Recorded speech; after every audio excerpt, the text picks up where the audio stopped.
AIDS হলো এক ধরনের ব্যাধি, যাকে মরণ ব্যাধিও বলা যায়। গত এক বছরে দেশে এইডস আক্রান্তের সংখ্যা বেড়েছে অস্বাভাবিক হারে। এ সময়ে দেশে নতুন করে শনাক্ত হয়েছে 1438 এইডস রোগী। এ সংখ্যা বিগত যে কোনো সময়ের চেয়ে বেশি। একই সময়ে এতে মৃত্যু হয়েছে 195 জনের।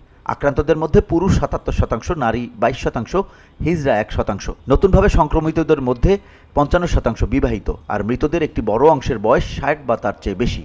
স্বাস্থ্য অধিদপ্তরের এসটিডি বা এইডস শাখার তথ্য মতে নতুনভাবে আক্রান্ত ও মৃতদের মধ্যে 63% বয়স 25 থেকে 49 বছর এবং 21% বয়স 20 থেকে 24 বছরের মধ্যে।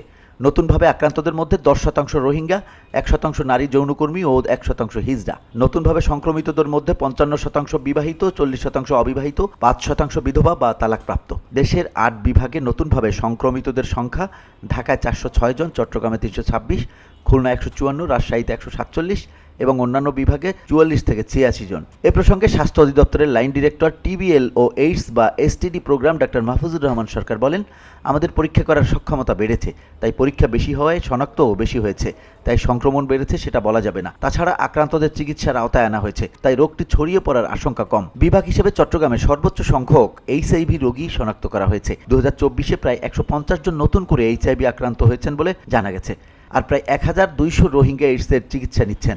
উখিয়া উপজেলা স্বাস্থ্য কমপ্লেক্স, কক্সবাজার জেলা হাসপাতাল, কক্সবাজার কারাগার ও আইওএম ক্লিনিকের মাধ্যমে তারা এই চিকিৎসা পাচ্ছেন। VOD Bangla news desk.